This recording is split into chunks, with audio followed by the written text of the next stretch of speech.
श्याम को कांपी गयो देखिगा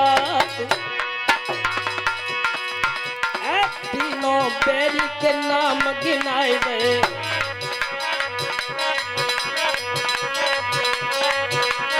तीनों दुश्मन के नाम गिनाए गए। मन में सोच रहे इंद्रनाथ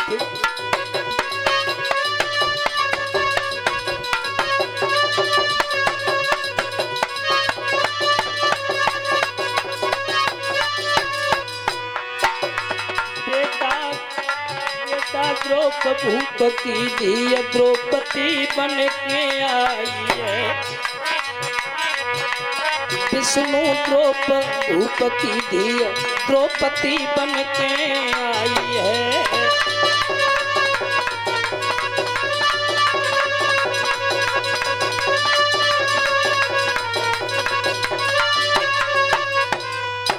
तीनों नाम बता देती है बुढ़िया ना कि बेटा द्रौप महाराज की लड़की उसका नाम है द्रौपदी और अर्जुन ने मीन मारी थी और पांचों भाइयों के साथ शादी हुई है।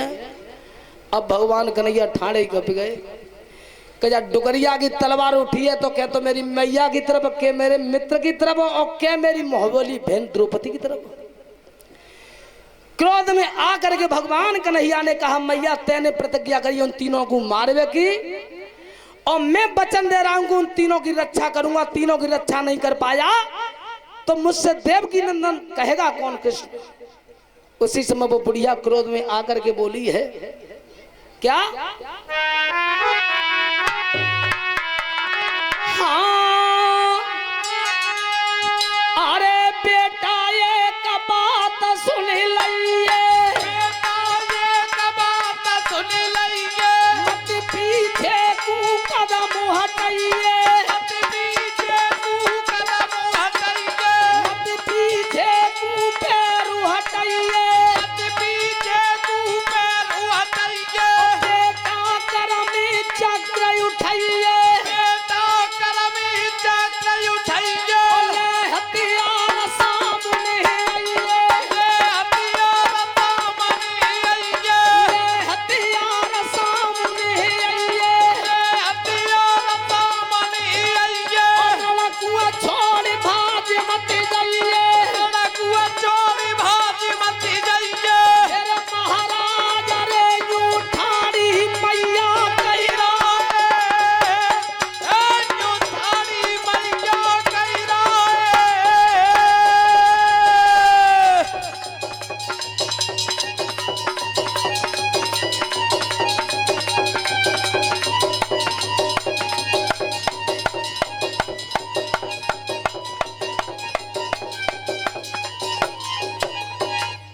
भाइयों ध्यान रखना खुले शब्दों में उस वृद्ध बुढ़िया ने कहा कि तेने प्रतिज्ञा करी है उन तीनों की रक्षा करेगी और मैंने प्रण किया कि उन तीनों को मैं मारूंगी। अगर तू वास्तव कृष्ण है तो हथियार लेकर के मेरे सामने आ जाना मैं उनको मारूंगी और वचन दे करके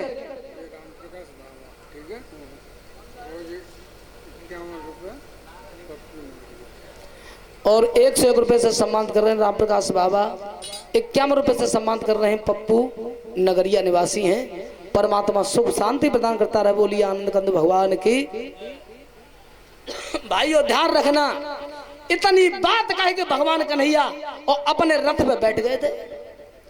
जब रथ नगर द्वारका के लिए प्रस्थान कर गया था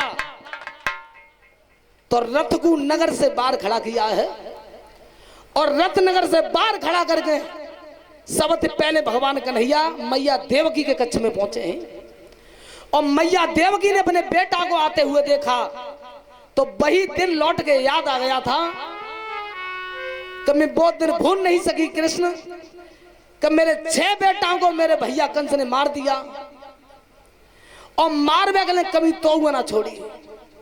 रातों ही रातों मेरे लाल तुझे पर गोकुल के लिए भेज दिया था मैंने तब तेरी रक्षा की थी। राजन जन्मेजय आज भगवान कन्हैया कहने लगे हैं मैया वो समय चला गया। क्यों कि दिन के पीछे रात है योग के पीछे वियोग है। ये चक्रवर्ती घूम रहा है वो समय चला गया मैया अब लौट के नहीं आएगा। भाइयों ध्यान रखना। तब भगवान कन्हैया ने पूछा, मैया मैं पांडवों के यज्ञ से आ रहा था नगर के लिए, लौट के तो एक डुकरिया मिली, उसके हाथ में तलवार लग रही थी। तो मैंने पूछा, मैया तुम तलवार लेके चुठानी हो? तो वह वृद्ध बुढ़िया ने मुझसे कहा था कि मेरे 3 बैरी हैं।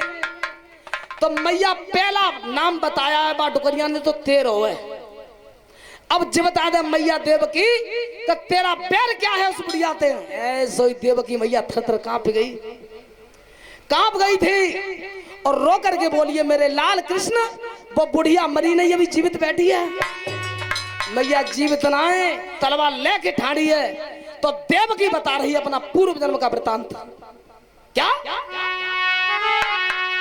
अरे पिछले जन्म मेरी भैया सगाई, पिछले जन्म मेरी भैया सगाई, तो पीछे की दू बात बताई, पीछे की दू बात बताई। बेटा सुन ले ध्यान लगाई, बेटा सुन ले ध्यान लगाई। और ये बुढ़िया सोत बनाई, और 6 बेटा जन ले जियाई, लला मेरी कोख चली हटनाई, बेटा कोख चली हटनाई, लला मैंने हाथ में तेग उठाई, और 6 कुमार काट धरी आई, और 6 जाके कुमार काट भजी आई, और ले तलवार पिछारी जी आई, और घेरिया बहुत घिरिया में नाई, और घर कुआ छोड़ लला भजी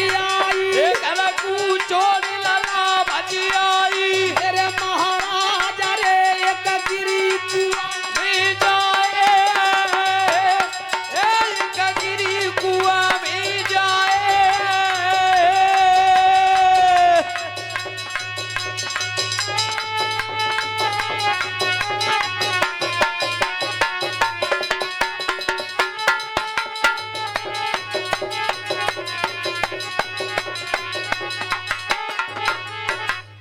रोए रोए के मैया देवकी ने सवरो हाल बता। बेटा जी बात बहुत पुरानी है, जी डुकरिया थी उस समय मेरी सौत थी, जाके 6 बेटा भाई उस समय में बांझ थी, मेरे कोई संतान नहीं हुई। तो बेटा पुत्र मुंह में आके मेरे डहा पैदा हो गया था पेट में कि जहाँ पे 6 ललाएं और मेरे पास कोई बेटा नहीं है। तो जी अपने बेटा को खिला रही थी। तो एक दिन बेटा जाके 6 बालक सो रहे थे, तो तलवार लेके मैंने जाके 6 बालक काट दिए थे तलवार से। जब जाके नजर पड़ गई थी कि जान मेरे 6 बेटा की हत्या कर दी डाहन, तो जिंदा छोड़ूंगी नहीं। तो तलवार लेके जही डुकरिया मेरे पीछे भाग रही थी, मैं आगे आगे भाग रही थी, मेरे पीछे भाग रही। तो बेटा घर को छोड़ के मैं भाग आई थी, आगे कुछ दिखाई नहीं दिया बेटा, एक कुआं दिखाई दिया, उस कुआं में गिर के मेरी मृत्यु हो गई थी। ध्यान रखना सभी श्रोतागण, ऐसा कौन सा कारण था कि भोजराज कंस के हाथों से मैया देवकी के 6 पुत्रों की हत्या क्यों हुई थी? ध्यान रखना बात ये